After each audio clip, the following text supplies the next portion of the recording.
ਸ਼ਮਾਦਾਨ। Radio Punjab today ਦੇ programme ਸ਼ਮਾਦਾਨ ਦੇ ਨਾਲ ਜੁੜ ਚੁੱਕੇ ਸਾਰੇ ਸਰੋਤਿਆਂ ਦਾ ਕਰਦੇ ਹਾਂ ਜੀ ਸਵਾਗਤ। ਅੱਜ ਤਰੀਕ ਹੈ ਜੀ 23 ਜੂਨ ਅਤੇ ਦਿਨ ਹੈ ਵੀਰਵਾਰ ਦਾ, ਅਤੇ ਅੱਜ ਦੇ ਦਿਨ ਹੀ ਸੰਗਰੂਰ ਦੇ ਵਿੱਚ ਬਾਈ ਇਲੈਕਸ਼ਨ ਵੀ ਹੋ ਰਹੀ ਹੈ। ਸੋ ਉਸ ਦੇ ਬਾਰੇ ਵੀ ਆਪਾਂ ਖਬਰ ਜਿਹੜੀ ਸਾਂਝੀ ਜ਼ਰੂਰ ਕਰਾਂਗੇ ਜੀ। ਪਰ ਪ੍ਰੋਗਰਾਮ ਦੇ ਪਹਿਲੇ ਹਿੱਸੇ ਦੇ ਵਿੱਚ ਸਾਡੇ ਨਾਲ ਜੁੜਨਗੇ ਜੀ ਸੀਨੀਅਰ ਪੱਤਰਕਾਰ ਸਰਦਾਰ ਬਖਤੌਰ ਸਿੰਘ ਢਿੱਲੋਂ ਜੀ। ਸੋ ਢਿੱਲੋਂ ਸਾਹਿਬ ਦਾ ਸਵਾਗਤ ਹੈ ਜੀ। ਸਤਿ ਸ਼੍ਰੀ ਅਕਾਲ ਢਿੱਲੋਂ ਸਾਹਿਬ। ਸਤਿ ਸ੍ਰੀ ਅਕਾਲ ਜੀ ਢਿੱਲੋਂ ਸਾਹਿਬ, ਸੋ ਖਬਰਾਂ ਦੇ ਉੱਤੇ ਆਪਾਂ ਅੱਜ ਚਰਚਾ ਕਰਨੀ ਹੈ ਜੀ। ਅਤੇ ਖਬਰਾਂ ਦੇ ਵਿੱਚੋਂ ਜਿਹੜੀ ਪਹਿਲੀ ਖਬਰ ਹੈ ਉਹ ਹੈ ਜੀ ਮਹਾਰਾਸ਼ਟਰ ਦਾ ਸਿਆਸੀ ਸੰਕਟ। ਸੋ ਮਹਾਰਾਸ਼ਟਰ ਦਾ ਸਿਆਸੀ ਸੰਕਟ ਕਾਫੀ ਉਲਝ ਗਿਆ ਜੀ, ਅਤੇ ਹੁਣ ਠਾਕਰੇ ਜਿਹੜੇ ਉੱਥੋਂ ਦੇ ਮੁੱਖ ਮੰਤਰੀ ਨੇ ਉਹਨਾਂ ਵੱਲੋਂ ਅਹੁਦਾ ਛੱਡਣ ਦੀ ਜਿਹੜੀ ਹੈ ਪੇਸ਼ਕਸ਼ ਵੀ ਕਰ ਦਿੱਤੀ ਗਈ ਹੈ। ਬਿਲਕੁਲ, ਇਹ ਜਿਹੜਾ ਸਿਆਸੀ ਸੰਕਟ ਹੈ ਨਾ ਇਹ ਪਹਿਲਾ ਅਤੇ ਨਾ ਇਹ ਆਖਰੀ ਹੈ ਜੀ। ਪਹਿਲਾਂ ਵੀ ਕਈ ਸਿਆਸੀ ਸੰਕਟ ਆਏ ਆ ਅਤੇ ਅਗਾਂਹ ਨੂੰ ਵੀ ਆਉਣਗੇ। ਬਿਲਕੁਲ ਜੀ। ਅਸਲ ਦੇ ਵਿੱਚ ਇਹ ਭਾਰਤੀ ਰਾਜਨੀਤੀ ਦੇ ਨਗਾਰ ਦੀ ਇੱਕ ਕੋਝੀ ਨਿਸ਼ਾਨੀ ਹੈ ਜੀ, ਕਿਉਂਕਿ ਅਸੀਂ ਲੋਕਤੰਤਰ ਪ੍ਰਣਾਲੀ ਦੇ ਵਿੱਚ ਰਹਿੰਦੇ ਹਾਂ। ਸਾਡੇ ਸੰਵਿਧਾਨ ਨੇ ਸਾਨੂੰ ਆਪਣੀ ਸਰਕਾਰ ਚੁਣਨ ਦਾ ਆਪਣੇ ਲਈ ਆਪਣੇ ਵਿੱਚੋਂ ਇੱਕ ਲੋਕਤੰਤਰੀ ਅਖਤਿਆਰ ਦਿੱਤਾ ਹੈ। ਬਿਲਕੁਲ ਜੀ। ਅਸੀਂ ਕਾਲੇ ਚੋਰ ਨੂੰ ਬਣਾਈਏ ਅਤੇ ਭਾਵੇਂ ਅਸੀਂ ਬਣਾਈਏ ਸਾਧ ਨੂੰ। ਜੀ, ਜਿਸ ਬੰਦੇ ਦੇ ਹੱਕ ਵਿੱਚ ਇੱਕ ਵਾਰੀ ਫਤਵਾ ਹੋ ਜੇ ਉਸ ਬੰਦੇ ਨੂੰ ਛੇਤੀ ਕੀਤੇ ਹਿਲਾਉਣਾ ਨਹੀਂ ਚਾਹੀਦਾ ਜੀ। ਬਜਾਏ ਸਿਵਾਏ ਇਸ ਦੇ ਕਿ ਉਹਦੀ ਆਪਣੀ ਪਾਰਟੀ ਦੇ ਵਿੱਚੋਂ ਜੇ ਉਹਨੂੰ ਬਦਲਣ ਦੀ ਕੋਈ ਗੱਲ ਨਾ ਬਣੇ ਜਾਂ ਬਹੁ ਗਿਣਤੀ MLAs ਕਹਿਣ ਅਸੀਂ ਇਹਨੂੰ ਨਹੀਂ ਰੱਖਣਾ, ਜੇ ਤਾਂ ਇਹੋ ਜਿਹੀ ਗੱਲ ਹੋਵੇ ਫਿਰ ਤਾਂ ਹੈ। ਪਰ ਇੱਥੇ ਹੁੰਦਾ ਕੀ ਹੈ, ਤੁਸੀਂ ਇਹ ਦੇਖੋ ਕਿ ਭਾਰਤੀ ਜਨਤਾ ਪਾਰਟੀ 2014 ਦੇ ਵਿੱਚ ਕੇਂਦਰ ਦੀ ਸਰਕਾਰ 'ਚ ਸੱਤਾ 'ਚ ਆਉਂਦੀ ਹੈ ਜੀ। 2019 ਦੇ ਵਿੱਚ ਰਿਪੀਟ ਕਰਦੀ ਹੈ। ਇਸ ਸਮੇਂ ਦੌਰਾਨ ਭਾਰਤੀ ਜਨਤਾ ਪਾਰਟੀ ਨੇ ਕਿੰਨੇ ਵਿਧਾਨ ਸਭਾ ਹਲਕੇ ਆਪਣੇ ਜਿਹੜੇ ਸੂਬੇ ਹੈ ਜੀ, ਕਿੰਨਿਆਂ ਸੂਬਿਆਂ ਦੇ ਵਿੱਚ ਵਿਧਾਨ ਸਭਾਵਾਂ ਦੀਆਂ ਚੋਣਾਂ ਜਿੱਤੀਆਂ ਕਿੰਨਿਆਂ 'ਚ ਹੈ ਅਤੇ ਉਹਨਾਂ ਦਾ ਰਾਜ ਭਾਗ ਕਿੰਨਿਆਂ 'ਚ ਹੈ। ਬਿਲਕੁਲ ਜੀ। ਦੇਖਣ ਵਾਲੀ ਗੱਲ ਇਹ ਹੈ ਜੀ। ਜੇ ਹੁਣ ਆਪਾਂ ਕੱਲੀ ਗੱਲ ਦੇਖੀਏ ਤਾਂ ਇਹਨੂੰ ਬੜੇ ਉਚਾਰ ਨਾਲ ਕਹਿੰਦੇ ਆ ਆਪਰੇਸ਼ਨ ਲੋਟਸ। ਅੱਛਾ ਜੀ। ਲੋਟਸ ਅੰਗਰੇਜ਼ੀ ਦਾ ਸ਼ਬਦ ਹੈ ਜਿਹਦਾ ਜੇ ਆਪਾਂ ਪੰਜਾਬੀ 'ਚ ਉਹਦਾ ਅਰਥ ਕਰੀਏ ਤਾਂ ਉਹਦਾ ਮਤਲਬ ਹੈ ਕਮਲ। ਬਿਲਕੁਲ ਜੀ। ਭਾਰਤੀ ਜਨਤਾ ਪਾਰਟੀ ਦਾ ਚੋਣ ਨਿਸ਼ਾਨ ਹੈ ਕਮਲ ਦਾ ਫੁੱਲ। ਹਾਂਜੀ। ਕਿਸੇ ਵੇਲੇ ਭਾਰਤੀ ਜਨਤਾ ਪਾਰਟੀ ਦਾ ਜਿਹੜਾ ਪਹਿਲਾ ਰੂਪ ਸੀ ਜਿਹਨੂੰ ਆਪਾਂ ਕਹਿ ਸਕਦੇ ਹਾਂ ਜਨਸੰਘ ਜੀ, ਉਹਦਾ ਹੁੰਦਾ ਸੀ ਚੋਣ ਨਿਸ਼ਾਨ ਦੀਵਾ। ਅੱਛਾ ਜੀ। ਅਤੇ ਮੇਰੇ ਯਾਦ ਆ ਉਦੋਂ ਆਮ ਤੌਰ ਦੇ ਉੱਤੇ ਭਾਰਤੀ ਜਨਤਾ ਪਾਰਟੀ ਦੇ ਖਿਲਾਫ ਜਦੋਂ ਕੰਪੇਨ ਚਲਾਉਂਦੇ ਹੁੰਦੇ ਸੀ ਵਿਰੋਧੀ ਧਿਰ ਵਾਲੇ, ਅਤੇ ਉਹ ਕਹਿੰਦੇ ਹੁੰਦੇ ਸੀ ਜਿਹੜਾ ਭਾਰਤੀ ਜਨਤਾ ਪਾਰਟੀ ਦਾ ਪਹਿਲਾ ਰੂਪ ਹੈ, ਸੌਰੀ ਮੈਂ ਕਹਿ ਗਿਆ, ਜਨਸੰਘ। ਦੀਵਾ ਜਨਸੰਘ ਦਾ ਬੁਝ ਗਿਆ ਪੱਕ ਕਰਕੇ। ਤੁਹਾਨੂੰ ਪਤਾ ਪੱਕ ਕਰਦਾ ਹੁੰਦਾ, ਦੀਵਾ ਬੁਝਣਾ ਹੁੰਦਾ, ਦੀਵਾ ਬੁਝ ਗਿਆ ਪੱਕ ਕਰਕੇ। ਫਿਰ ਜਦੋਂ 1975 ਦੇ ਵਿੱਚ ਇੰਦਰਾ ਗਾਂਧੀ ਨੇ ਇਸ ਦੇਸ਼ ਦੇ ਵਿੱਚ ਐਮਰਜੈਂਸੀ ਲਾਤੀ ਸੀ ਜੀ, ਐਮਰਜੈਂਸੀ ਜਦੋਂ ਹਟਾਈ ਅਤੇ ਉਦੋਂ ਤੱਕ ਸਾਰੀਆਂ ਵਿਰੋਧੀ ਧਿਰਾਂ ਇਕਮੁੱਠ ਹੋ ਗਈਆਂ। ਉਹਨਾਂ ਨੇ ਇੱਕ ਤਜਰਬਾ ਕੀਤਾ ਕਿ ਆਪਾਂ ਜੇ ਸਾਰੇ ਇਕੱਠੇ ਹੋ ਕੇ ਇਲੈਕਸ਼ਨ ਲੜੀਏ ਤਾਂ ਕਾਂਗਰਸ ਪਾਰਟੀ ਨੂੰ ਹਰਾਇਆ ਜਾ ਸਕਦਾ ਹੈ। ਇਹ ਤਜਰਬਾ ਪਹਿਲਾਂ 1967 ਦੇ ਵਿੱਚ ਵੀ ਦੁਹਰਾਇਆ ਗਿਆ ਸੀ। ਅੱਛਾ ਜੀ। 1967 ਦੇ ਵਿੱਚ ਵੀ ਬਹੁਤ ਸਾਰੀਆਂ ਰੀਜਨਲ ਪਾਰਟੀਆਂ ਨੇ ਵੱਖ-ਵੱਖ ਥਾਵਾਂ ਦੇ ਉੱਤੇ ਆਪਸੀ ਮੋਰਚੇ ਬਣਾ ਕੇ, ਕੁਝ ਕੌਮੀ ਪਾਰਟੀਆਂ ਨਾਲ ਕੁਝ ਰੀਜਨਲ ਪਾਰਟੀਆਂ ਨੇ ਆਪਸੀ ਮੌਕੇ ਬਣਾ ਚੋਣਾਂ ਲੜੀਆਂ ਸੀ। ਅਤੇ ਕਾਂਗਰਸ ਪਾਰਟੀ ਨੂੰ ਰਾਜਾਂ ਦੇ ਵਿੱਚ ਪਹਿਲੀ ਵਾਰੀ ਉਦੋਂ ਰਾਜਾਂ ਦੀਆਂ ਵਿਧਾਨ ਸਭਾਵਾਂ ਦੀਆਂ ਚੋਣਾਂ ਦੇ ਵਿੱਚ ਕਈ ਰਾਜਾਂ ਦੇ ਵਿੱਚ ਜਿਹੜਾ ਹਾਰ ਦਾ ਮੂੰਹ ਦੇਖਣਾ ਪਿਆ ਸੀ। ਅੱਛਾ ਜੀ। ਤਜਰਬਾ ਪੁਰਾਣਾ ਸੀ ਅਤੇ ਉਸ ਤਜਰਬੇ ਦੇ ਆਧਾਰ ਦੇ ਉੱਤੇ ਜਦੋਂ ਫਿਰ 1977 ਦੇ ਵਿੱਚ ਚੋਣਾਂ ਲੜੀਆਂ, ਸਾਰੀਆਂ ਪੋਲੀਟੀਕਲ ਪਾਰਟੀਆਂ ਨੇ ਇੱਕ ਝੰਡੇ ਦੇ ਥੱਲੇ ਇਕੱਠੇ ਹੋ ਕੇ, ਜਿਹਦਾ ਨਾਂ ਸੀ ਜਨਤਾ ਪਾਰਟੀ। ਅੱਛਾ ਜੀ। ਉਦੋਂ ਮੋਰਾਰਜੀ ਦੇਸਾਈ ਦੀ ਅਗਵਾਈ ਦੇ ਹੇਠ ਇੱਥੇ ਇੱਕ ਸਰਕਾਰ ਬਣ ਗਈ ਸੀ, ਗੈਰ ਕਾਂਗਰਸੀ ਸਰਕਾਰ। ਠੀਕ ਹੈ ਜੀ।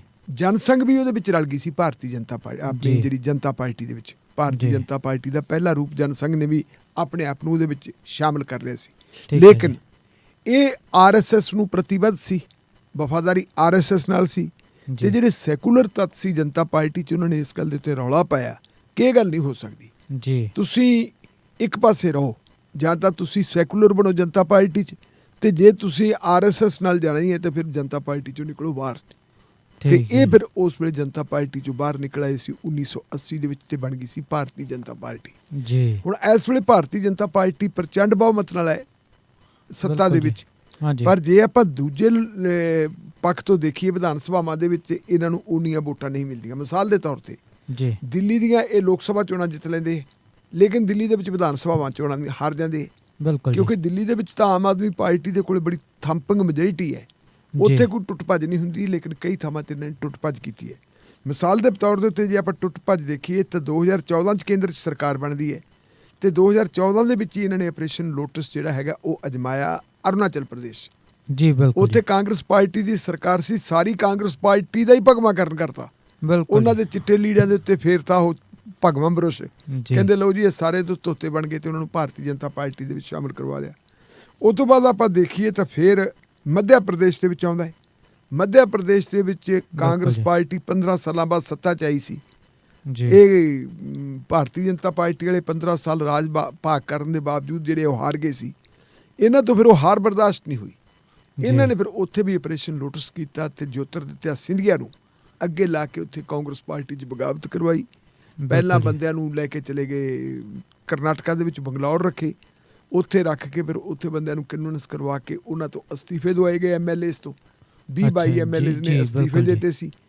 ਸਰਕਾਰ ਘੱਟ ਗਿਣਤੀ 'ਚ ਰਹਿ ਗਈ, ਉਹ ਡਿੱਗ ਪਈ ਤੇ ਦੁਬਾਰਾ ਭਾਰਤੀ ਜਨਤਾ ਪਾਰਟੀ ਦੀ ਸਰਕਾਰ ਬਣ ਗਈ ਤੇ ਜਿਨ੍ਹਾਂ MLA ਨੇ ਅਸਤੀਫੇ ਦਿੱਤੇ ਸੀ ਉਹਨਾਂ ਨੂੰ ਇਹਨਾਂ ਨੇ ਦੁਬਾਰਾ ਫਿਰ ਟਿਕਟਾਂ ਦੇ ਕੇ MLA ਬਣਵਾ ਲਿਆ ਸੀ। ਠੀਕ ਹੈ ਜੀ। ਅੱਗੇ ਜੇ ਆਪਾਂ ਦੇਖੀਏ ਤੇ ਫਿਰ ਆਉਂਦੀ ਹੈ ਕਰਨਾਟਕਾ ਦੇ ਵਿੱਚ ਕੁਮਾਰਾ ਸਵਾਮੀ ਦਾ ਤਖਤਾ ਪਲਟਿਆ ਸੀ, ਉੱਥੇ ਉਹਦੀ ਪਾਰਟੀ ਦੇ ਵਿੱਚ ਫੁੱਟ ਪਵਾ ਕੇ 2017 ਦੇ ਵਿੱਚ ਗੋਆ ਦੇ ਵਿੱਚ ਕਾਂਗਰਸ ਪਾਰਟੀ ਜਿਹੜੀ ਹੈਗੀ ਵੱਡੀ ਪਾਰਟੀ ਵਜੋਂ ਉੱਭਰੀ ਸੀ, ਲੇਕਿਨ ਉੱਥੇ ਵੀ ਸੱਤਾ ਦੀ ਦੁਰਵਰਤੋਂ ਕਰਕੇ ਤੇ ਇਹਨਾਂ ਨੇ ਜਿਹੜਾ ਰਾਜ ਪਲਟਾ ਇੱਕ ਕਿਸਮ ਦਾ ਸਰਕਾਰ ਬਣਨ ਤੋਂ ਪਹਿਲਾਂ ਹੀ ਕਰਤਾ ਸੀ ਜੀ। ਉਹਦੇ 'ਚੋਂ ਬਹੁਤ ਸਾਰੇ ਲੋਕ ਜਿਹੜੇ ਤੋੜ ਕੇ ਆਪਦੇ ਨਾਲ ਲਾ ਲਏ ਤੇ ਆਪਦੀ ਸਰਕਾਰ ਬਣਾ ਲਈ ਸੀ।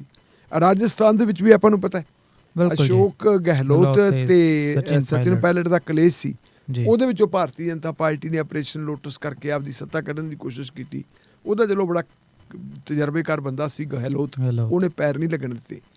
ਹੁਣ ਜੇ ਆਪਾਂ ਦੇਖੀਏ ਮਹਾਰਾਸ਼ਟਰ ਦੀ ਗੱਲ, ਮਹਾਰਾਸ਼ਟਰ ਦੇ ਵਿੱਚ ਪਹਿਲੀ ਗੱਲ ਤਾਂ ਇਹ ਕਿ ਬਾਲਾ ਸਾਹਿਬ ਠਾਕਰੇ ਜਿਹੜਾ ਸ਼ਿਵ ਸੈਨਾ ਦਾ ਲੀਡਰ ਸੀ, ਉਹਨੇ ਇੱਕ ਫੈਸਲਾ ਕੀਤਾ ਸੀ ਕਿ ਮੇਰੇ ਪਰਿਵਾਰ ਦਾ ਕੋਈ ਵੀ ਮੈਂਬਰ ਜਾਂ ਅਸੀਂ ਇਲੈਕਸ਼ਨ ਦੇ ਵਿੱਚ ਸਿੱਧੇ ਤੌਰ ਤੇ ਭਾਗ ਨਹੀਂ ਲਵਾਂਗੇ।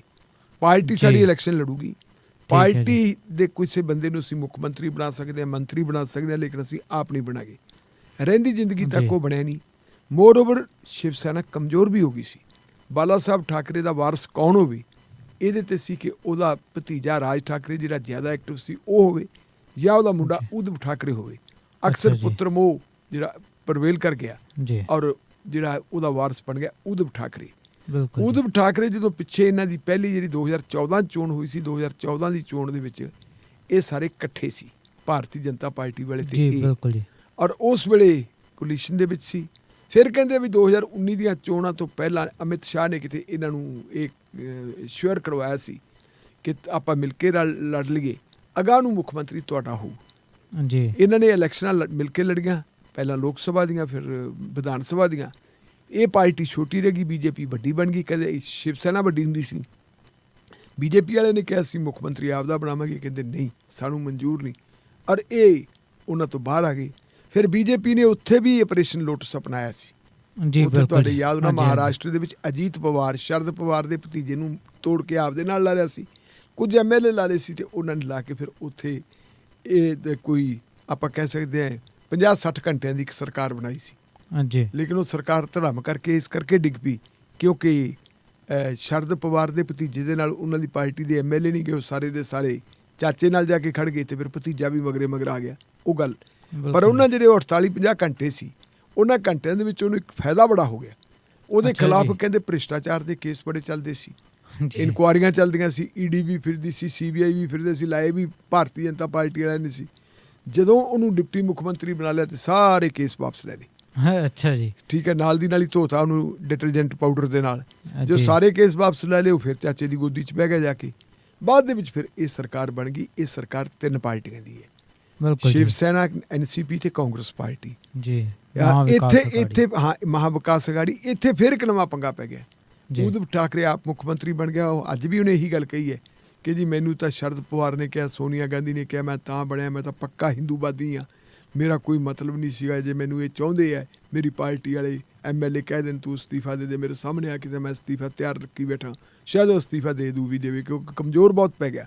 ਕਾਫੀ ਸਾਰੇ ਉਹਦੇ ਜਿਹੜੇ MLA ਤੇ ਵਜ਼ੀਰ ਆ ਤੇ MP ਛੱਡ ਕੇ ਦੂਜੇ ਧੜੇ ਨਾਲ ਏਕਨਾਥ ਸ਼ਿੰਦੇ ਦੇ ਨਾਲ ਚਲੇ ਗਏ। ਉਹਨੇ ਸਾਰਾ ਕੁਝ ਕਿਹਾ, ਲੇਕਿਨ ਉਹਦੇ ਨਾਲ ਇੱਕ ਹੋਰ ਉਹਨੇ ਜਿਹੜੀ ਵੱਡੀ ਗਲਤੀ ਕੀਤੀ, ਉਹਨੇ ਆਪਦੇ ਮੁੰਡੇ ਆਦਿੱਤਿਆ ਠਾਕਰੇ ਨੂੰ ਵੀ ਅੱਗੇ ਲੈ ਆਂਦਾ, ਉਹਨੂੰ MLA ਵੀ ਬਣਾਇਆ ਤੇ ਉਹਨੂੰ ਵਜ਼ੀਰ ਵੀ ਬਣਾਇਆ। ਉਹ ਮੁੰਡਾ ਨਵੀਂ ਉਮਰ ਦਾ, ਉਹਨੂੰ ਇਸ ਗੱਲ ਦਾ ਨਹੀਂ ਪਤਾ ਵੀ ਕਰਨਾ ਕੀ ਹੈ। ਜੇ ਆਪਾਂ ਦੇਖੀਏ ਜਿਹੜੀ ਸ਼ਿਵ ਸੈਨਾ ਦਾ ਕਰੈਕਟਰ ਕੀ ਹੈ, ਉਸ ਸ਼ਿਵ ਸੈਨਾ ਦੇ ਵਿੱਚ ਜਿਹੜੇ ਮਹਾਰਾਸ਼ਟਰ ਦੇ ਮੁੰਡਿਆਂ ਨੂੰ ਅੱਗੇ ਲਾਇਆ ਸੀ ਆਪਣੇ ਨੇ ਬਾਲ ਠਾਕਰੇ ਨੇ, ਜਿਨ੍ਹਾਂ ਨੂੰ ਉਹਨੇ ਅੱਗੇ ਆਪਦਾ ਕਾਡਰ ਬਣਾ ਕੇ ਸ਼ਿਵ ਸੈਨਾ ਬਣਾਈ ਸੀ, ਉਹ ਸਧਾਰਨ ਬੰਦੇ ਸੀ। ਕੋਈ ਟੇਲਰਿੰਗ ਦਾ ਕੰਮ ਕਰਦਾ ਸੀ, ਕੋਈ ਕਟਿੰਗ ਦਾ ਕੰਮ ਕਰਦਾ ਸੀ, ਕੋਈ ਰਿਕਸ਼ਾ ਚਲਾਉਂਦਾ ਸੀ, ਕੋਈ ਆਟੋ ਰਿਕਸ਼ਾ ਚਲਾਉਂਦਾ ਸੀ। ਆ ਏਕਨਾਥ ਮੁੰਡੇ ਵੀ ਆਟੋ ਰਿਕਸ਼ਾ ਚਲਾਉਂਦਾ ਸੀ। ਅੱਛਾ ਜੀ, ਇਹੋ ਜਿਹੇ ਬੰਦੇ ਅੱਗੇ ਲੈ ਆਂਦੇ। ਉਹ ਬੰਦੇ ਜਿਹੜੇ ਹੈਗੇ ਪੂਰੇ ਕਿਸਮ ਦੇ ਆਪਾਂ ਕਹਿ ਸਕਦੇ ਹਾਂ ਬਾਹੂਬਲੀ। ਉਹਨਾਂ ਬਾਹੂਬਲੀਆਂ ਨੇ ਇੱਧਰ ਮਾਰੇ ਛਿੱਤਰ, ਇੱਧਰ ਮਾਰੇ ਗੈਰ ਮਰਾਠੀਆਂ ਨੂੰ ਦਬਲਤਾ ਜੀ। ਕਿੰਨੇ ਵਾਰੀ ਆਪਾਂ ਉੱਥੇ ਦੇਖਿਆ ਵੀ ਹੁੰਦੇ ਰਹੇ, ਖਬਰਾਂ ਆਉਂਦੀਆਂ ਰਹੀਆਂ। ਹੁਣ ਜਦੋਂ ਜਿਹੜੇ ਉਹ ਬੰਦੇ ਉਸ ਤਰ੍ਹਾਂ ਦੇ ਸੀ, ਏਕਨਾਥ ਮੁੰਡੇ ਜਿਹੜਾ ਪਹਿਲਾਂ ਏਕਨਾਥ ਮੁੰਡੇ ਨੂੰ ਵਿਧਾਨ ਸਭਾ ਦੇ ਵਿੱਚ ਵਿਰੋਧੀ ਧਿਰ ਦਾ ਇਹਨਾਂ ਨੇ ਵਿਧਾਨ ਸਭਾ ਗਰੁੱਪ ਦਾ ਆਪਣਾ ਇੱਕ ਲੀਡਰ ਬਣਾ ਲਿਆ ਸੀ। ਠੀਕ ਹੈ ਜੀ। ਜਦੋਂ ਮੁੱਖ ਮੰਤਰੀ ਆਪ ਬਣ ਗਿਆ, ਉਹ ਨੰਬਰ 2 ਤੇ ਆ ਗਿਆ। ਇਹ ਮੁੰਡਾ ਜਿਹੜਾ ਸੀਗਾ ਆਦਿੱਤਿਆ ਠਾਕਰੇ, ਉਹ ਆਪਦੇ ਅੰਕਲ ਨੂੰ ਲੱਗ ਗਿਆ ਡੰਟਣ। ਇੱਕ ਦੋ ਵਾਰੀ ਵੋਟਾਂ ਦੇ ਮਾਮਲੇ ਦੇ ਉੱਤੇ ਪਹਿਲਾਂ ਵਿਧਾਨ ਪਰਿਸ਼ਦ ਵੀ ਹੋ ਗਿਆ, ਰਾਜ ਸਭਾ ਦੀਆਂ ਸੀਟਾਂ ਦੀ ਚੋਣ ਵੀ ਹੋਈ, ਉਦੋਂ ਤੂੰ ਮੈਂ ਹੋਈ। ਬਸ ਇਹ ਗੱਲ ਉਹ ਬਣੀ ਤੇ ਉਧਰੋਂ ਆਪਰੇਸ਼ਨ ਲੋਟਸ। ਤੇ ਆਪਰੇਸ਼ਨ ਲੋਟਸ ਦੇ ਕੋਲੇ ਉਹਨਾਂ ਕੋਲ ਇੱਕੋ ਹੀ ਚੀਜ਼ ਹੈ, ਈਡੀ ਜੀ ਦੇ ਮਰਜ਼ੀ ਮਗਰ ਪਾ ਦੇਣ। ਹੁਣ ਇਹ ਕੋਈ ਰਿਕਸ਼ਾ ਚਾਲਕ ਹੈ, ਕੋਈ ਕਟਿੰਗ ਦਾ ਕੰਮ ਕਰਨ ਵਾਲਾ ਸੀ, ਕੋਈ ਟੇਲਰਿੰਗ ਦਾ ਕੰਮ ਕਰਨ ਵਾਲਾ ਸੀ। ਤੇ ਹੁਣ ਜਦੋਂ ਸੱਤਾ 'ਚ ਆ ਗਏ, ਕੋਈ ਅਰਬਪਤੀ ਬਣ ਗਿਆ, ਕੋਈ ਕਰੋੜਾਪਤੀ ਬਣ ਗਿਆ, ਉਹ ਫਿਰ ਨਾਲ ਦੀ ਨਾਲ ਹੀ ਖੜਕਾ ਲੈਂਦੇ ਆ ਵੀ ਆਹ ਦੇਖੋ ਆਹ ਕੀ ਹੈ ਤੇਰੇ ਕੋਲੇ, ਨਹੀਂ ਆ ਇੱਧਰ। ਹੁਣ ਵੀ ਉਹ ਕਹਿੰਦੇ ਜੀ ਅਸੀਂ ਪੱਕੇ ਅਸੀਂ ਸੈਨਿਕ ਹਾਂ, ਸ਼ਿਵ ਸੈਨਾ ਦੇ ਸੈਨਿਕ ਹਾਂ। ਪਰ ਕਹਿੰਦੇ ਰੌਲਾ ਇਹ ਹੈ ਵੀ ਤੁਸੀਂ ਠਾਕਰੇ ਸਾਹਿਬ ਕਾਂਗਰਸ ਦਾ ਵੀ ਖਹਿੜਾ ਛੱਡ ਦਿਓ, NCP ਦਾ ਵੀ ਖਹਿੜਾ ਛੱਡ ਦਿਓ, ਤੇ BJP ਨਾਲ ਆ ਜਾਓ। ਅੱਛਾ ਜੀ, BJP ਨਾਲ ਮਿਲ ਕੇ ਆਪਾਂ ਸਰਕਾਰ ਬਣਾਈਏ। BJP ਨਾਲ ਚੱਲ ਕੇ ਹੁਣ BJP ਚਾਹੁੰਦੀ ਇਹ ਕਿ ਆਓ ਜੀ ਸਰਕਾਰ ਬਣਾਓ, ਆਪਣੇ ਨਾਲ ਲੈ ਲਓ। ਇਹ ਏਕਨਾਥ ਮੁੰਡੇ ਨੂੰ ਕਹਿੰਦਾ ਮੈਂ ਡਿਪਟੀ ਮੁੱਖ ਮੰਤਰੀ ਬਣਨ ਨੂੰ ਤਿਆਰ ਹਾਂ, ਤੇ ਮੁੱਖ ਮੰਤਰੀ ਬਣਾਓ ਦੇਵੇਂਦਰ ਫੜਨਵੀਸ ਨੂੰ। ਠੀਕ ਹੈ ਜੀ, BJP ਦੇ ਬੰਦੇ ਨੂੰ। ਉਹ ਹੁਣ ਜਿਹੜੀ ਨਵੀਂ ਚਾਲ ਚੱਲੀ ਹੈ, ਇਹਨੇ ਅਸਤੀਫਾ ਦੇਣ ਵਾਲੀ ਗੱਲ ਕੀਤੀ ਹੈ, ਜਿਹੜੀ ਪੇਸ਼ਕਸ਼ ਕੀਤੀ ਹੈ, ਉਹਦੇ ਵਿੱਚ ਇਹਨੇ ਇਹ ਪੇਸ਼ਕਸ਼ ਜਿਹੜੀ ਮੈਨੂੰ ਪਤਾ ਲੱਗਾ ਕਿ ਸ਼ਰਦ ਪਵਾਰ ਨੇ ਇਹ ਉਹਨੂੰ ਫਾਰਮੂਲਾ ਦਿੱਤਾ ਹੈ ਕਿ ਏਕਨਾਥ ਮੁੰਡੇ ਨੂੰ ਬਣਾਓ ਮੁੱਖ ਮੰਤਰੀ। ਹੁਣ ਜੇ ਏਕਨਾਥ ਮੁੰਡੇ ਮੁੱਖ ਮੰਤਰੀ ਬਣਦਾ, ਫਿਰ ਸ਼ਿਵ ਸੈਨਾ ਦਾ ਬਣਦਾ, ਦੇਵੇਂਦਰ ਫੜਨਵੀਸ ਫਿਰ ਨਹੀਂ ਬਣਦਾ। ਪਰ ਏਕਨਾਥ ਮੁੰਡੇ ਮੇਰਾ ਖਿਆਲ ਹੈ ਵੀ ਛੇਤੀ ਕੀਤੇ ਉਹ ਮੁੱਖ ਮੰਤਰੀ ਬਣਨ ਨੂੰ ਤਿਆਰ ਨਹੀਂ, ਕਿਉਂਕਿ ਜਿਹੜਾ ED ਵਾਲਾ ਛੰਟ ਹੈ, ਡਰ ਉਹ ਤੋਂ ਲੱਗਦਾ ਹੈ। ਸੋ ਇਹ ਇਸ ਕਿਸਮ ਦਾ ਇੱਕ ਹੱਥ ਨਾਲ ਨਹੀਂ ਤਾੜੀ ਵੱਜਦੀ। ਜਿਹੜਾ ਸੰਕਟ ਖੜਾ ਹੋਇਆ, ਇਹ ਕੋਈ ਨਾ ਪਹਿਲਾ ਤੇ ਨਾ ਆਖਰੀ ਹੈ। ਪਹਿਲਾਂ ਵੀ ਸੰਕਟ ਖੜੇ ਹੋਏ ਹੈ, ਹੋਰ ਹੁੰਦੇ ਰਹਿਣਗੇ। ਸੱਤਾ ਦੀ ਜਿਹੜੀ ਦੁਰਵਰਤੋਂ ਹੁੰਦੀ ਹੈ, ਇਹ ਲੋਕਤੰਤਰ ਦੇ ਲਈ ਬਹੁਤ ਘਾਤਕ ਹੈ। ਬਿਲਕੁਲ ਜੀ। ਇਹਦੇ ਵਾਸਤੇ ਭਾਵੇਂ ਠੀਕ ਹੈ ਐਂਟੀ ਡਿਫੈਕਸ਼ਨ ਲਾਅ ਵਗੈਰਾ ਬਣਿਆ ਹੋਇਆ, ਪਰ ਤਕੜੇ ਦਾ 7ਵੀਂ ਵੀ ਹੀ 100। ਇੱਥੇ ਆਪਾਂ ਦੇਖਿਆ ਪੰਜਾਬ ਦੇ ਵਿੱਚ ਆਮ ਆਦਮੀ ਪਾਰਟੀ ਵਾਲੇ ਕਿੰਨੇ ਬੰਦੇ ਛੱਡ ਕੇ ਚਲੇ ਗਏ ਸੀ, ਪਰ ਕਿਉਂਕਿ ਕਾਂਗਰਸ ਪਾਰਟੀ ਕੋਲ ਮੁਕੰਮਲ ਮੈਜੋਰਿਟੀ ਸੀ, ਸਪੀਕਰ ਨੇ ਕਿੰਨਾ ਸਮਾਂ ਫੈਸਲਾ ਹੀ ਨਹੀਂ ਕੀਤਾ ਸੀਗਾ ਕੈਪਟਨ ਦੇ ਰਾਜ ਭਾਗ ਵੇਲੇ। ਉਹ ਤੋਂ ਬਾਅਦ ਫਿਰ ਇਹ ਹਾਈ ਕੋਰਟਾਂ ਤੱਕ ਵੀ ਜਾਂਦੇ ਰਹੇ। ਸੋ ਕਾਨੂੰਨ ਜਿਹੜੀ ਉਹ ਮੋਮ ਦਾ ਨਾਕਾ ਜਿਵੇਂ ਮਰਜ਼ੀ ਮੋੜ ਲੈਂਦੇ। ਬਿਲਕੁਲ ਜੀ। ਤੇ ਇਹ ਦਲ ਬਦਲੀਆਂ ਦਾ ਜਿਹੜਾ ਚੱਕਰ ਚੱਲਦਾ ਹੈ, ਉਹ ਡੰਡੇ ਦੇ ਜ਼ੋਰ ਤੇ ਚਲਾਇਆ ਜਾਂਦਾ ਹੈ। ਜੀ ਜੀ ਜੀ ਜੀ ਬਿਲਕੁਲ ਜੀ। ਸੋ ਇਹ ਤਾਂ ਸੀ ਜੀ ਮਹਾਰਾਸ਼ਟਰ ਦੇ ਹਾਲਾਤ। ਸੋ ਮਹਾਰਾਸ਼ਟਰ ਤਾਂ ਜਿੱਥੇ ਸਿਆਸੀ ਸੰਕਟ ਕਰਕੇ ਉਲਝਿਆ ਪਿਆ, ਉੱਤੇ ਪੂਰਾ ਦੇਸ਼ ਤੇ ਦੇਸ਼ ਦੇ ਨੌਜਵਾਨ ਅਗਨੀਪਥ ਯੋਜਨਾ ਕਰਕੇ ਲਗਾਤਾਰ ਉਲਝੇ ਹੋਏ ਨੇ ਜੀ। ਤੇ ਅਗਨੀਪਥ ਯੋਜਨਾ ਨੂੰ ਲੈ ਕੇ ਹੁਣ ਰਾਹੁਲ ਗਾਂਧੀ ਵੱਲੋਂ ਬਿਆਨ ਆਉਂਦਾ ਹੈਗਾ ਕਿ ਅਗਨੀਪਥ ਯੋਜਨਾ ਸਰਕਾਰ ਨੂੰ ਵਾਪਸ ਲੈਣੀ ਹੀ ਪਵੇਗੀ। ਸੋ ਰਾਹੁਲ ਗਾਂਧੀ ਦੇ ਬਿਆਨ ਨੂੰ ਕਿਵੇਂ ਦੇਖਦੇ ਹੋ ਜੀ? ਦੇਖੋ, ਰਾਹੁਲ ਗਾਂਧੀ ਦਾ ਬਿਆਨ ਬੜਾ ਵਧੀਆ। ਰਾਹੁਲ ਗਾਂਧੀ ਨੇ ਪਹਿਲਾਂ ਵੀ ਇੱਕ ਵਾਰੀ ਬਿਆਨ ਦਿੱਤਾ ਸੀ ਜੀ। ਉਸ ਬਿਆਨ ਦੇ ਵਿੱਚ ਉਹਨੇ ਕਿਹਾ ਸੀ ਕਿ ਜਦੋਂ ਇਸ ਦੇਸ਼ ਦੇ ਵਿੱਚ ਨੋਟਬੰਦੀ ਲਾਗੂ ਕੀਤੀ ਹੈ ਜੀ, ਉਹਦੇ ਵਿੱਚ ਅਰਥ ਸ਼ਾਸਤਰੀਆਂ ਨੂੰ ਕੌਨਫੀਡੈਂਸ ਦੇ ਵਿੱਚ ਨਹੀਂ ਲਿਆ ਗਿਆ ਸੀ। ਅਸੀਂ ਇੱਥੇ ਪ੍ਰੋਗਰਾਮ ਹੀ ਕਰੀ ਜਾਂਦੇ ਸੀ, ਸ਼ਾਮ ਦਾ ਟਾਈਮ ਸੀ, ਚੱਲਦੇ ਪ੍ਰੋਗਰਾਮ ਦੇ ਵਿੱਚ ਸਾਨੂੰ ਕਿਸੇ ਸੱਜਣ ਦਾ ਫੋਨ ਆਇਆ ਸੀ, ਦਾਨੇਵਾਲੀਆ ਸਾਹਿਬ ਤੇ ਮੈਂ ਸੀ। ਉਹ ਕਹਿੰਦੇ ਜੀ ਇਸ ਦੇਸ਼ ਦੇ ਵਿੱਚ ਆਪਣੀ ਥੋੜੀ ਨੋਟਬੰਦੀ ਹੋ ਗਈ ਹੈ। ਅਸੀਂ ਕਿਹਾ ਸਾਨੂੰ ਤਾਂ ਪਤਾ ਨਹੀਂ ਪ੍ਰੋਗਰਾਮ ਸੀ। ਜੋ ਪ੍ਰੋਗਰਾਮ ਦੇ ਵਿੱਚੋਂ ਨਿਗਾਹ ਮਾਰੀ ਨੈੱਟ ਤੇ ਦੇਖਿਆ, ਦਾਨੇਵਾਲੀਆ ਸਾਹਿਬ ਨੇ ਕਹਿੰਦੇ ਜੀ ਪ੍ਰਧਾਨ ਮੰਤਰੀ ਤਾਂ ਜਿਹੜਾ ਹੈਗਾ ਭਾਸ਼ਣ ਕਰੀ ਜਾਂਦੇ ਹੈ। ਉਦੋਂ ਪ੍ਰਧਾਨ ਮੰਤਰੀ ਨੇ ਕਿਹਾ ਸੀ ਕਿ ਜੇ ਨੋਟਬੰਦੀ ਇਸ ਦੇਸ਼ ਦੇ ਵਿੱਚ ਸਫਲ ਨਾ ਹੋਈ 50 ਦਿਨਾਂ ਦੇ ਵਿੱਚ ਕਾਲਾ ਧਨ ਨਾ ਕਢਵਾਇਆ ਗਿਆ, ਨਾ ਲੋਕਾਂ ਦੇ ਵਿੱਚੋਂ ਤਕਸੀਮ ਕੀਤਾ ਗਿਆ, ਤਾਂ ਮੈਨੂੰ ਚੌਕ 'ਚ ਖੜਾ ਕਰਕੇ ਫਾਹੇ ਲਾ ਦਿਓ ਜੀ। ਪਰ ਨੋਟਬੰਦੀ ਨੇ ਜਿਹੜੇ ਰੰਗ ਦਿਖਾਏ, ਦੇਖੋ ਕਿੰਨੇ ਦਿਖਾਏ। ਬਿਲਕੁਲ ਜੀ। 100 ਦੇ ਕਰੀਬ ਬੰਦੇ ਆਪਣੇ ਪੈਸੇ ਕਢਾਉਣ ਵਾਸਤੇ ਲਾਈਨਾਂ 'ਚ ਲੱਗੇ ਖੜੇ ਮਰ ਗਏ ਸੀ। ਕਿਸੇ ਨੂੰ ਦੌਰਾ ਪੈ ਗਿਆ, ਕਿਸੇ ਨੂੰ ਕੁਛ। ਔਰ ਲੋਕ ਰਾਤਾਂ ਨੂੰ ਆ ਕੇ ਜਿਵੇਂ ਮੇਲੇ ਤੇ ਜਾਣਾ ਹੁੰਦਾ ਇਸ ਤਰ੍ਹਾਂ ਵਿਚਾਰੇ ਖੜ ਜਾਂਦੇ ਸੀ ਬੈਂਕਾਂ ਦੇ ਸਾਹਮਣੇ ਵੀ ਕਦੋਂ ਪੈਸੇ ਆਉਣਗੇ, ਕਦੋਂ ਕਢਾਈਏ। ATMs ਦੇ ਸਾਹਮਣੇ ਸਾਰਾ ਕੁਝ ਖੜਦੇ ਹੁੰਦੇ ਸੀ। ਉਦੋਂ ਵੀ ਸਰਕਾਰ ਵਾਰ-ਵਾਰ ਇਹ ਕਹਿੰਦੇ ਹੁੰਦੇ ਸੀ ਮੋਦੀ ਜੀ ਵੀ ਇਹ ਨੋਟਬੰਦੀ ਦਾ ਫਾਇਦਾ ਬਹੁਤ ਹੋਣਾ, ਪਰ ਲੋਕ ਸਮਝਦੇ ਨਹੀਂ, ਲੋਕਾਂ ਨੂੰ ਸਮਝ ਮਗਰੋਂ ਆਊ। ਤੇ ਉਹ ਲੋਕਾਂ ਦੀ ਜਿਹੜਾ ਉਸ ਨੋਟਬੰਦੀ ਨੇ ਭਾਰਤ ਦਾ ਬੇੜਾ ਗਰਕ ਕੀਤਾ, ਉਹ ਆਪਣੇ ਸਾਹਮਣੇ ਵੀ ਕਿੰਨਾ ਨੁਕਸਾਨ ਹੋਇਆ, ਆਰਥਿਕ ਤੌਰ ਤੇ ਟੁੱਟ ਗਏ ਔਰ ਪਾਰਲੀਮੈਂਟ ਜਾਮ ਹੋ ਕੇ ਰਹਿ ਗਈ ਸੀ। ਉਦੋਂ ਡਾਕਟਰ ਮਨਮੋਹਨ ਸਿੰਘ ਨੇ ਕਿਹਾ ਸੀ ਕਿ ਤੁਹਾਡੀ ਜਿਹੜੀ ਹੈਗੀ ਹੈ GDP ਉਹ 2% ਤੇ ਆ ਜੂਗੀ, ਤੇ ਫਿਰ ਆਈ ਵੀ ਸੀ। ਔਰ ਉਹ ਖੜੋਤ ਨੂੰ ਤੋੜਨ ਵਾਸਤੇ ਡਾਕਟਰ ਮਨਮੋਹਨ ਸਿੰਘ ਨੂੰ ਹੀ ਫਿਰ ਬੇਨਤੀ ਕਰਨੀ ਪਈ ਜੀ ਤੁਸੀਂ ਇਨੀਸ਼ੀਏਟ ਕਰੋ ਬਹਿਸ। ਉਹਨਾਂ ਨੇ ਬਹਿਸ ਇਨੀਸ਼ੀਏਟ ਕੀਤੀ ਸੀ ਤੇ ਫਿਰ ਉਹ ਗੱਲ ਹੋਈ ਸੀ। ਉਦੋਂ ਬਾਅਦ ਜੀ ਫਿਰ ਆ ਗਈ GST, ਕਹਿੰਦੇ ਜੀ ਇਹ ਟੈਕਸ ਲਾਵਾਂਗੇ। GST ਦਾ ਬੜਾ ਲੋਕਾਂ ਨੇ ਸਵਾਗਤ ਕੀਤਾ ਸੀ। ਸਾਡੇ ਪੰਜਾਬ ਦੇ ਬਾਅਦ ਦੇ ਵਿੱਚ ਵਿੱਤ ਮੰਤਰੀ ਬਣ ਗਏ ਸੀ ਸਰਦਾਰ ਆਪਣਾ ਮਨਪ੍ਰੀਤ ਸਿੰਘ ਬਾਦਲ, ਪਹਿਲਾਂ ਹੀ ਵਕਾਲਤ ਕਰਦੇ ਸੀ ਤੇ ਵਿੱਤ ਮੰਤਰੀ ਬਣਨ ਵੇਲੇ ਵੀ ਇਹ ਜਾ ਕੇ ਗੂਠਾ ਲਾਏ ਤੇ ਇਹਨਾਂ ਨੇ ਕਿਹਾ ਸੀ ਜੀ ਬਹਾਰਾਂ ਵੇਖੋ ਲਹਿਰਾਂ ਬਹਿਰਾਂ ਹੋ ਜਾਣਗੀਆਂ, ਪੰਜਾਬ 'ਚ ਪੈਸਾ ਬੜਾ ਆ ਜਾਊਗਾ।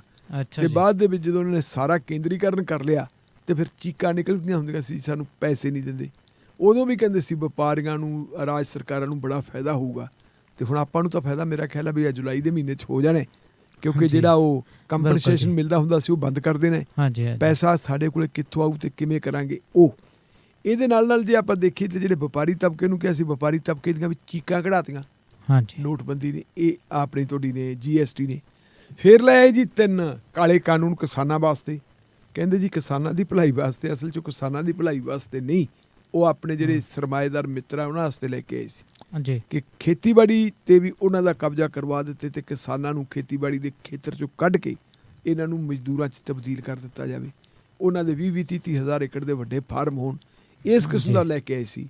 ਕਿਸਾਨਾਂ ਨੇ ਵਿਰੋਧ ਕੀਤਾ ਤੇ ਸਾਰੀ ਭਾਰਤੀ ਜਨਤਾ ਪਾਰਟੀ ਕਹਿੰਦੀ ਹੁੰਦੀ ਸੀ ਨਹੀਂ ਜੀ ਇਹ ਤਾਂ ਕਿਸਾਨਾਂ ਨੂੰ ਸਮਝ ਹੀ ਨਹੀਂ ਆ ਰਹੀ, ਉਹਨਾਂ ਦਾ ਪਾਰ ਉਤਾਰਾ ਕਰ ਰਹੇ ਹੈ। ਬਿਲਕੁਲ ਜੀ। ਜਦੋਂ 1.25 ਸਾਲ ਉਹਨਾਂ ਦਾ ਅੰਦੋਲਨ ਚੱਲਦਾ ਰਿਹਾ, 700 ਤੋਂ ਉੱਤੇ ਬੰਦੇ ਸ਼ਹੀਦ ਹੋ ਗਏ ਔਰ ਕਿਸਾਨ ਟਸ ਤੋਂ ਮਸ ਨਾ ਹੋਏ ਤੇ ਬਾਬੇ ਨਾਨਕ ਦੇ ਪ੍ਰਕਾਸ਼ ਪੁਰਬ ਦੇ ਉੱਤੇ ਫਿਰ ਪ੍ਰਧਾਨ ਮੰਤਰੀ ਸਾਹਿਬ ਨੇ ਆ ਕੇ ਕਿਹਾ ਜੀ ਸ਼ਾਇਦ ਮੈਥੋਂ ਮੇਰੀ ਤਪੱਸਿਆ 'ਚ ਵਿਘਨ ਪੈ ਗਿਆ। ਸੰਤ ਮੋਦੀ ਜੀ ਸੰਤ ਜੀ ਬਣ ਗਏ, ਮੇਰੀ ਤਪੱਸਿਆ 'ਚ ਵਿਘਨ ਪੈ ਗਿਆ। ਕਹਿੰਦੇ ਕਿਤੇ ਨਾ ਕਿਤੇ ਗੱਲ ਪੂਰੀ ਨਹੀਂ ਹੋਈ, ਚਲੋ ਮੈਂ ਵਾਪਸ ਲੈ ਲੈਣਾ ਤੇ ਮਾਫੀ ਵੀ ਮੰਗਣੀ ਪਈ ਸੀ। ਉਹ ਤੋਂ ਬਾਅਦ ਆ ਹੁਣ ਲੈ ਆਏ ਜੀ ਅਗਨੀਪਥ। ਤੁਸੀਂ ਇਹ ਦੇਖੋ ਯਾਰ, ਨਾ ਬੰਦਿਆਂ ਨੂੰ ਕੋਈ ਰੈਂਕ ਮਿਲਣਾ ਹੈ, ਨਾ ਉਹਨਾਂ ਨੂੰ ਕੋਈ ਪੈਨਸ਼ਨ ਮਿਲਣੀ ਹੈ, ਉਹ ਹੋਣਗੇ ਸਾਬਕਾ ਫੌਜੀ। ਤੇ ਸਾਬਕਾ ਫੌਜੀ ਕੰਮ ਕੀ ਕਰਨਗੇ? ਆ ਇੱਕ ਪ੍ਰੈਵਰਤ ਫੌਜੀ ਹੈ ਬਿਲਕੁਲ ਜਿਹਨੇ ਆ ਸਿੱਧੂ ਮੂਸੇ ਵਾਲੇ ਦਾ ਕੰਮ ਕੀਤਾ ਹੈ। ਇਹ ਬੰਦੇ ਦੀ ਉਮਰ ਕਿੰਨੀ ਸੀ? 25-26 ਸਾਲ ਦੀ ਉਮਰ ਦੇ ਵਿੱਚ ਹੀ ਇਸ ਪੈ ਗਿਆ ਸੀ ਇਸ ਚੱਕਰ ਦੇ ਵਿੱਚ। ਉਹਨਾਂ ਹੱਥਾਂ ਨੂੰ ਜਦੋਂ ਬੇਰੁਜ਼ਗਾਰ ਕਰ ਦਿਓਗੇ, ਕਹਿੰਦੇ ਜੀ ਪੈਸੇ ਬੜੇ ਦੇਵਾਂਗੇ 11-12 ਲੱਖ। ਇੱਕ ਤਾਂ ਇਹਨਾਂ ਦਾ ਜਿਹੜਾ ਹੈਗਾ ਬੜਾ ਵੱਡਾ ਸਪੋਕਸ ਪਰਸਨ, ਉਹ ਕਹਿੰਦਾ ਜੀ ਵੇਖੋ 20 ਲੱਖ ਹੋ ਜੂ, ਉਹ 11 ਲੱਖ ਕਹਿੰਦੇ, ਉਹ ਕਹਿੰਦੇ 20 ਲੱਖ ਹੋ ਜੂਗਾ। ਇਸ ਤਰ੍ਹਾਂ ਦੇ ਗੱਪ ਮਾਰ ਕੇ ਲੋਕਾਂ ਨੂੰ ਗੁੰਮਰਾਹ ਕਰਨ ਵਾਲੀ ਗੱਲ ਕਰਨੀ। ਹੁਣ ਇਹਦੇ ਤੇ ਰਾਹੁਲ ਗਾਂਧੀ ਵੱਡਾ ਲੀਡਰ ਹੈ, ਕਾਂਗਰਸ ਪਾਰਟੀ ਦਾ ਪ੍ਰਧਾਨ ਰਿਹਾ ਤੇ ਅਗਾਂਹ ਨੂੰ ਪ੍ਰਧਾਨ ਬਣਨ ਵਾਲਾ ਹੈ। ਉਹਨੇ ਕੱਲ੍ਹ ਜਿਹੜੀ ਹੈ ਦੇਸ਼ ਭਰ ਦੇ ਵਿੱਚੋਂ ਇਕੱਠੇ ਹੋਏ ਕਾਂਗਰਸੀ ਵਜ਼ੀਰ, MLA, ਸਾਬਕਾ MLA ਜਿਹੜੇ ਸੀ ਉਹਨਾਂ ਨੂੰ ਐਡਰੈਸ ਕਰਦਾ ਸੀ। ਉੱਥੇ ਉਹਨੇ ਕਿਹਾ ਸੀਗਾ ਕਿ ਇਹ ਵੀ ਬਾਕੀ ਕਾਨੂੰਨਾਂ ਦੇ ਵਾਂਗੂ ਕਾਨੂੰਨ ਵਾਪਸ ਲੈਣੇ ਪੈਣਗੇ, ਸਰਕਾਰ ਨੂੰ ਥੁੱਕਿਆ ਚੱਟਣਾ ਹੀ ਪੈਣਾ, ਕਿਉਂਕਿ ਵਿਰੋਧ ਇਹਦਾ ਦੇਸ਼ ਦੇ ਵਿੱਚ ਹੋ ਰਿਹਾ ਥਾਂ ਦੇ ਉੱਤੇ। ਪਰ ਇਹਦੇ ਨਾਲ ਤੁਸੀਂ ਇੱਕ ਹੋਰ ਦੇਖੋ, ਬੜੀ ਖਤਰਨਾਕ ਗੱਲ ਹੈ ਕਿ ਸਰਕਾਰ ਨੇ ਲਿਆ ਪੋਲੀਟੀਕਲ ਫੈਸਲਾ। ਪੋਲੀਟੀਕਲ ਫੈਸਲੇ ਨੂੰ ਐਡਰੈਸ ਜਿਹੜੀ ਹੈਗੀ, ਜਿਹੜਾ ਵਿਰੋਧ ਹੁੰਦਾ ਉਸ ਵਿਰੋਧ ਨੂੰ ਐਡਰੈਸ ਪੋਲੀਟੀਕਲ ਲੀਡਰਸ਼ਿਪ ਨਹੀਂ ਕਰ ਰਹੀ, ਬਿਲਕੁਲ ਜੀ, ਉਹ ਕਰਵਾ ਰਹੇ ਹੈ ਫੌਜ ਨੂੰ ਅੱਗੇ। ਔਰ ਇਹਦੇ ਤੇ ਵੀ ਕਾਂਗਰਸ ਪਾਰਟੀ ਨੇ ਕਿੰਤੂ ਪ੍ਰੰਤੂ ਕੀਤਾ ਕਿ ਫੌਜ ਨੂੰ ਅੱਗੇ ਕਿਉਂ ਕੀਤਾ ਜਾਂਦਾ। ਇੱਥੇ ਹੀ ਬਸ ਨਹੀਂ, ਸਗੋਂ ਕੱਲ੍ਹ ਰਕੇਸ਼ ਟਕੈਤ ਹੋਰੀ ਵੀ ਆਏ ਸੀ ਪੰਜਾਬ ਦੇ ਵਿੱਚ। ਰਕੇਸ਼ ਟਕੈਤ ਹੋਰਾਂ ਨੇ ਵੀ ਕਿਹਾ ਵੀ ਆਰਮੀ ਨੂੰ ਰਾਜਨੀਤਿਕ ਜਿਹੜੀ ਹੈਗੀ ਹੈ ਬਿਆਨਬਾਜ਼ੀ ਤੋਂ ਬਚਣਾ ਚਾਹੀਦਾ ਹੈ। ਇਹੀ ਚੀਜ਼ ਜਿਹੜੀ ਹੈਗੀ ਹੈ ਸੋਨੀਆ ਗਾਂਧੀ ਵਰਗੇ ਸਾਰੇ ਸੀ, ਕੱਲ੍ਹ ਉਹਨਾਂ ਸਾਰਿਆਂ ਨੇ ਇਸ ਗੱਲ ਦਾ ਨੋਟਿਸ ਲਿਆ ਕਿ ਕੇਂਦਰ ਸਰਕਾਰ ਗਲਤ ਕੰਮ ਕਰ ਰਹੀ ਹੈ ਔਰ ਇਹਨੂੰ ਮੁੜਨਾ ਚਾਹੀਦਾ ਹੈ, ਨਹੀਂ ਤਾਂ ਫਿਰ ਜਿਹੜਾ ਲੈਣੇ ਦੇ ਦੇਣੇ ਪੈ ਸਕਦੇ ਹੈ। ਔਰ ਗਹਿਲੋਤ ਨੇ ਤਾਂ ਬਹੁਤ ਹੀ ਕਿਹਾ, ਉਹ ਕਹਿੰਦੇ ਜੇ ਵਿਰੋਧੀ ਧਿਰ ਵਾਲੇ ਇਹਨਾਂ ਦੀ ਕੋਈ ਨੁਕਤਾਚੀਨੀ ਨਹੀਂ ਕਰਦੇ ਹੈ, ਸਹੀ ਰਸਤੇ 'ਤੇ ਪਾਉਂਦੇ ਤੇ ਵਿਰੋਧੀ ਧਿਰ ਦੇ ਆਗੂਆਂ ਨੂੰ ਤਾਂ ਇਹ ਐਂ ਦੇਖਦੇ ਜਿਵੇਂ ਉਹਨਾਂ ਦੇ ਦੁਸ਼ਮਣ ਹੋਣ। ਜੀ ਬਿਲਕੁਲ ਜੀ। ਸੋ ਇਹ ਮਸਲਾ ਕਾਫੀ ਉਲਝਾ ਹੋਇਆ ਹੈਗਾ ਤੇ ਦੇਖਦੇ ਆਂਗੇ ਕਿ ਸਰਕਾਰ ਇਸ ਦੇ ਨੂੰ ਸੁਲਝਾਉਣ ਦੇ ਲਈ ਕੀ ਕਦਮ ਚੁੱਕਦੀ ਹੈ। ਤੇ ਫਿਲਹਾਲ ਹੁਣ ਅਸੀਂ ਅਗਲੀ ਖਬਰ ਦੇ ਵੱਲ ਵਧਾਂਗੇ ਜੀ, ਤੇ ਉਹ ਹੈ ਜੀ ਆਮ ਆਦਮੀ ਪਾਰਟੀ ਬਾਰੇ। ਤੇ Aam Aadmi party IT cell ਇਹਨਾਂ ਦਾ ਬੜਾ ਹੀ ਕਮਾਲ ਦਾ, ਤੇ ਇੰਨੇ ਕਮਾਲ ਦਾ ਕਿ ਉਹਨੇ ਕੱਲ੍ਹ ਜ਼ਿਆਦਾ ਹੀ ਕਮਾਲ ਦਿਖਾ ਦਿੱਤਾ ਆਪਣਾ। ਤੇ ਇੱਕ ਕਥਿਤ ਅਪਰਾਧੀ ਦੀ ਥਾਂ ਦੇ ਉੱਤੇ ਕੌਮੀ ਘੱਟ ਗਿਣਤੀ ਕਮਿਸ਼ਨ ਦੇ ਜਿਹੜੇ ਚੇਅਰਮੈਨ ਨੇ ਉਹਨਾਂ ਦੀ ਲਾ ਦਿੱਤੀ ਜੀ ਤਸਵੀਰ। ਸੋ ਸਾਰੇ ਪਾਸੇ ਹੁਣ ਰੌਲਾ ਪਿਆ ਖੜਾ ਇਸ ਤਸਵੀਰ ਕਰਕੇ ਜੀ। ਕਿਵੇਂ ਦੇਖਦੇ ਹੋ ਇਸ ਖਬਰ ਨੂੰ? ਦੇਖੋ ਗੱਲ ਇਹ ਹੈ ਕਿ ਅੱਜ ਦਾ ਜਿਹੜਾ ਜ਼ਮਾਨਾ ਨਾ ਇਹ ਪ੍ਰਾਪੇ ਗੰਡੇ ਦਾ ਜ਼ਮਾਨਾ ਹੈ ਜੀ। ਜਿੰਨਾ ਤੁਸੀਂ ਵੱਧ ਤੋਂ ਵੱਧ ਪ੍ਰਾਪੇ ਗੰਡਾ ਕਰ ਲਓਗੇ, ਜਿੰਨਾ ਤੁਸੀਂ ਲੋਕਾਂ ਨੂੰ ਝੂਠ ਬੋਲ ਬੋਲ ਕੇ ਭੰਬਲ ਭੂਸੇ 'ਚ ਪਾ ਲਓਗੇ, ਜਿੰਨੀ ਤੁਸੀਂ ਉਹਨਾਂ ਨੂੰ ਅਧੂਰੀ ਜਾਣਕਾਰੀ ਦੇ ਕੇ, ਉਹਨਾਂ ਨੂੰ ਗਲਤ ਜਾਣਕਾਰੀ ਦੇ ਕੇ ਗੁੰਮਰਾਹ ਕਰ ਲਓਗੇ ਤੇ ਓਡੀ ਤੁਹਾਡੀ ਕਾਮਯਾਬੀ ਹੈ। ਹਾਂਜੀ। ਕੇਜਰੀਵਾਲ ਸਾਹਿਬ ਪੰਜਾਬ 'ਚ ਆਏ ਸੀ ਇਲੈਕਸ਼ਨ 'ਚ, ਤੇ ਇਲੈਕਸ਼ਨ ਦੇ ਵਿੱਚ ਆ ਕੇ ਕਹਿੰਦੇ ਦੇਖੋ ਜੀ ਅਸੀਂ ਤਾਂ ਬਿਲਕੁਲ ਜਿਹੜਾ ਪੰਜਾਬ ਦੇ ਵਿੱਚ ਸ਼ਾਂਤੀ ਕਰਤੀ। ਪੰਜਾਬ ਦੇ ਵਿੱਚ ਕਹਿੰਦੇ ਪਹਿਲਾਂ ਕਿੰਨੇ ਕਤਲ ਹੁੰਦੇ ਸੀ, ਅਸੀਂ ਤਾਂ ਕਤਲ ਹੋਣੋਂ ਰੋਕਤੇ, ਅਸੀਂ ਤਾਂ ਮੁਲਜ਼ਮਾਂ ਨੂੰ ਫੜ ਲੈਨੇ ਆ। ਤੇ ਉਹਨਾਂ ਨੇ ਫਿਰ ਦੱਸਿਆ ਵੀ ਅਸੀਂ ਕਿਹੜੇ ਕਿਹੜੇ ਮੁਲਜ਼ਮ ਫੜ ਲਏ।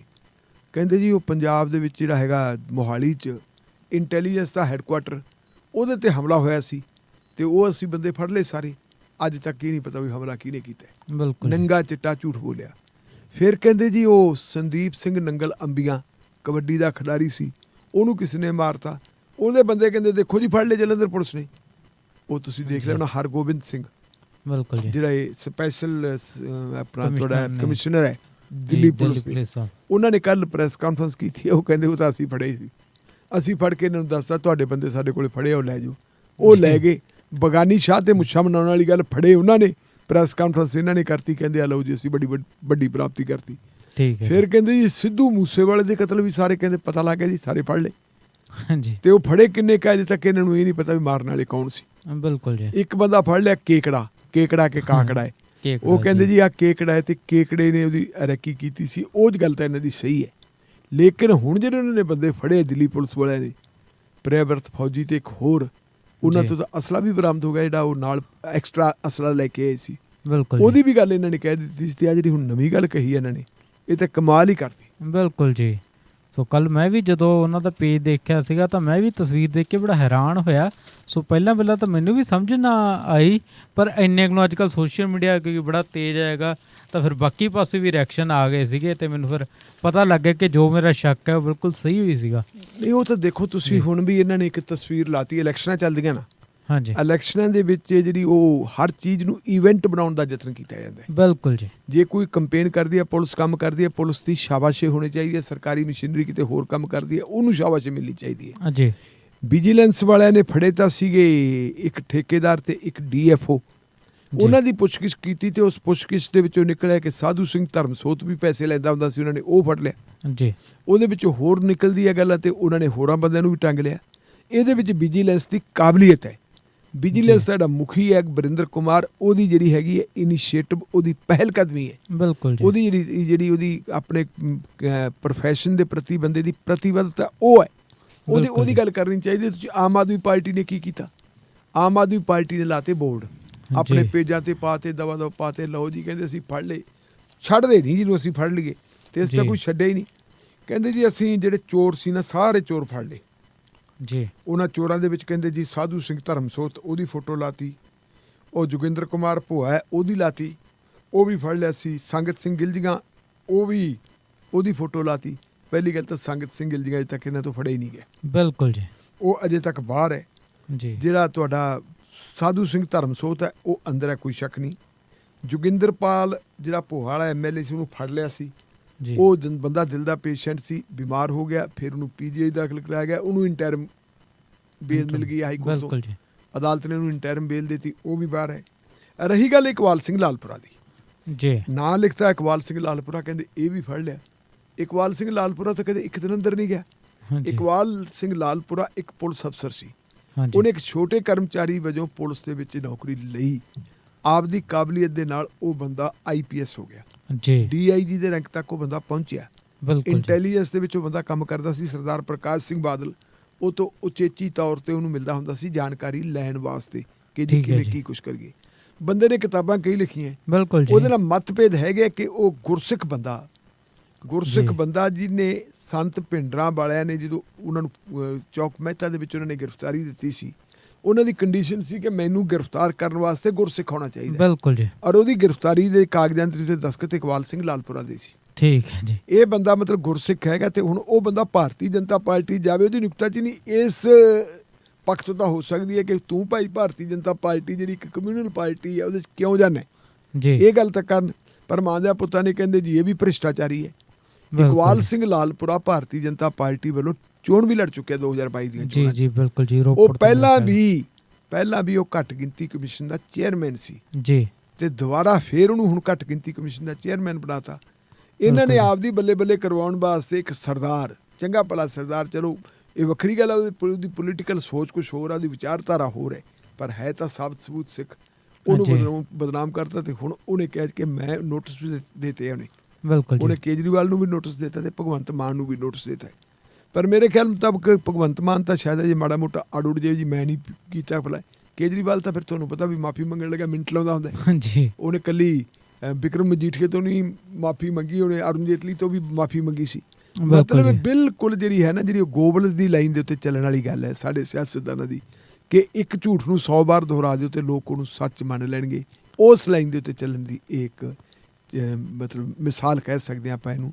ਔਰ ਇਹ ਜੇ ਕੌਮੀ ਪਾਰਟੀਆਂ ਜਿਹੜੀਆਂ ਆਪਦੇ ਆਪ ਨੂੰ ਕਹਿੰਦੀਆਂ ਜੀ ਅਸੀਂ ਤਾਂ ਸਾਰਾ ਗੰਦ ਧੋ ਦੇਣਾ, ਤੇ ਗੰਦ ਤਾਂ ਤੁਸੀਂ ਸ਼ੁਰੂ 'ਚ ਪਹਿਲਾਂ ਆਪ ਹੀ ਪਾਉਣਾ ਸ਼ੁਰੂ ਕਰ ਦਿੱਤਾ। ਬਿਲਕੁਲ, ਅਜੇ ਤੱਕ ਤੁਹਾਡੀ ਫੁੱਲ ਫਲੈਜਡ ਇੱਕੋ ਹੀ ਸਟੇਟ ਹੈ ਜਿੱਥੇ ਤੁਹਾਡੀ ਸਰਕਾਰ ਹੈ। ਉਹ ਤਾਂ ਜਿਹੜੀ ਦਿੱਲੀ ਵਾਲੀ ਤਾਂ ਆਪਾਂ ਮਿਊਨਿਸਪਲ ਆਪਣੀ ਕਾਰਪੋਰੇਸ਼ਨ ਕਹਿ ਸਕਦੇ ਹਾਂ, ਕਿਉਂਕਿ ਨਾ ਉੱਥੇ ਪੁਲਿਸ ਤੁਹਾਡੇ ਕੋਲੇ ਹੈ। ਉਹ ਵੀ ਇਹੀ ਤਾਂ ਚੀਜ਼ ਹੈ, ਜਦੋਂ ਹੁਣ ਕੇਜਰੀਵਾਲ ਇੱਧਰ ਆਉਂਦਾ ਫਿਰ ਵੇਖਦਾ ਵੀ ਉਹ ਫੀਲਿੰਗ ਤਾਂ ਲੈਣੀ ਹੁੰਦੀ ਹੈ ਨਾ ਵੀ ਮੈਂ ਮੁੱਖ ਮੰਤਰੀ ਹਾਂ। ਫਿਰ ਸਾਡੇ ਜਿਹੜੇ ਜਵਾਨ ਹੈ 6-6 ਫੁੱਟ ਉਹਨਾਂ ਨੂੰ ਨਾਲ ਤੋੜ ਕੇ ਉਹ ਫੀਲਿੰਗ ਲੈਂਦਾ ਕਿ ਹਾਂ ਅਸਲ ਮੁੱਖ ਮੰਤਰੀ ਹਾਂ ਮੈਂ ਜੀ। ਬਿਲਕੁਲ ਜੀ।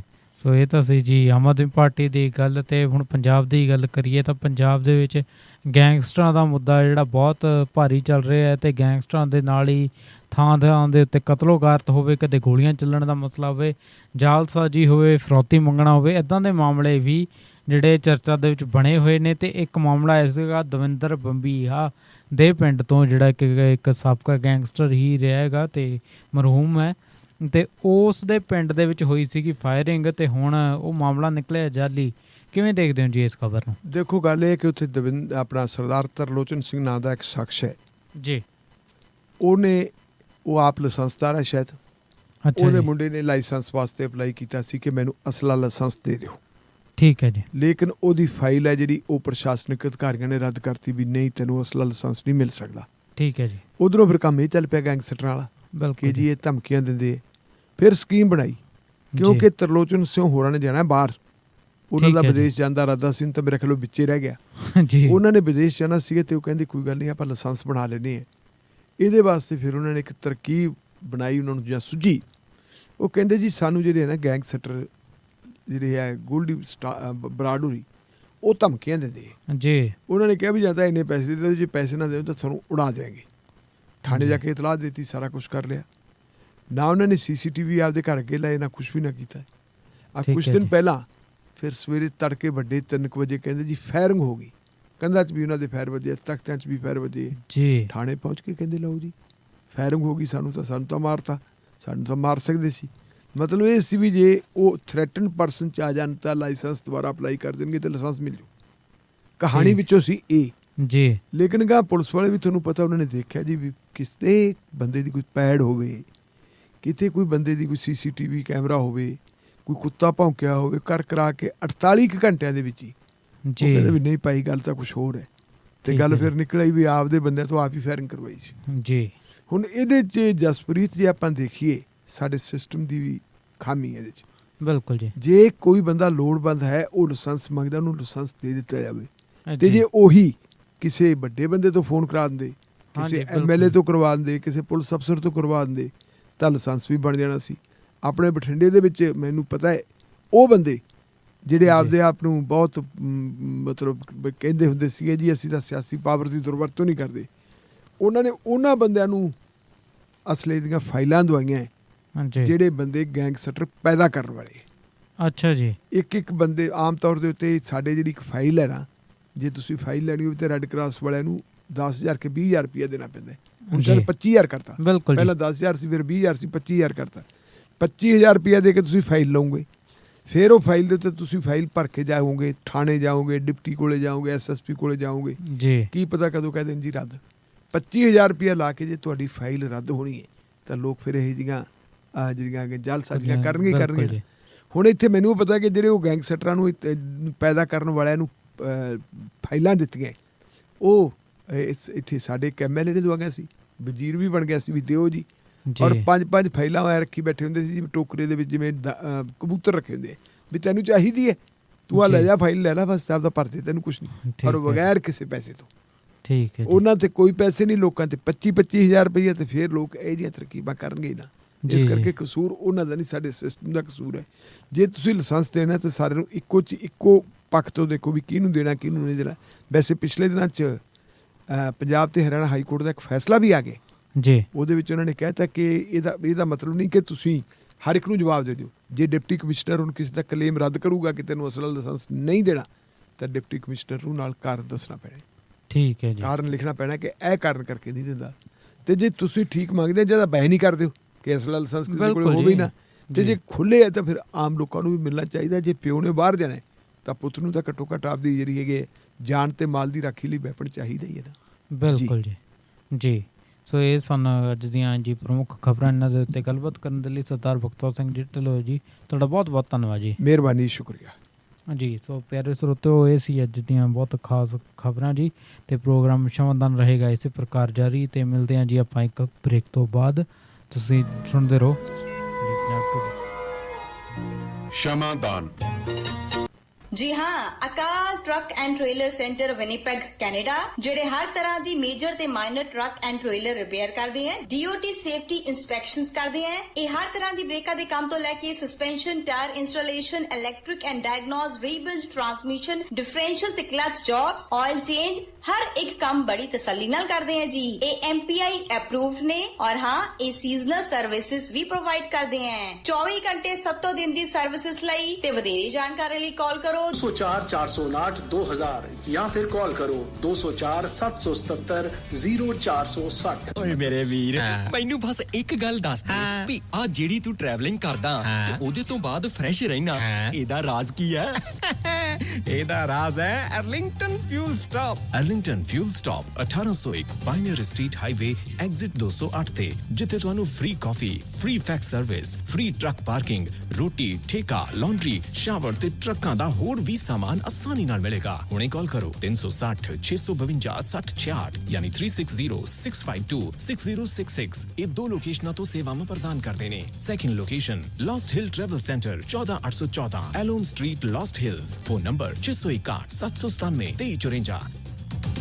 ਟਰੱਕਿੰਗ ਵਾਲੇ ਵੀਰੋ ਧਿਆਨ ਨਾਲ ਸੁਣੋ। ਟਰੱਕ ਜਿੱਦਾਂ ਦਾ ਵੀ ਚਲਾਉਨੇ ਹੋ, ਮੈਨੂਅਲ ਜਾਂ ਆਟੋਮੈਟਿਕ, ਕੁਇਕ ਟਰੱਕ ਲਿਊਬ ਚੇਤੇ ਆਹੀ ਨਾ ਰੱਖਿਓ। ਟਰੱਕ ਦੀ ਵਧੀਆ ਸਰਵਿਸ ਲਈ ਕੁਇਕ ਟਰੱਕ ਲਿਊਬ। ਲਓ ਜੀ, ਤੀਜੀ ਲੋਕੇਸ਼ਨ ਵੀ ਖੋਲਤੀ ਆ, ਐਗਜ਼ਿਟ 579 ਫਰਮ ਹਾਈਵੇ 401 ਇਨ ਨਾਪਨੀ। ਆਹੋ ਜੀ, ਕੋਈ ਅਪਾਇੰਟਮੈਂਟ ਨਹੀਂ, drive through facility. Exit 579 firm highway 401 in ਨਾਪਨੀ। Quick truck lube, the one stop shop। 5196220660 ਜਾਂ quicktrucklube.com। QTL, because we care। Quick Truck Lube।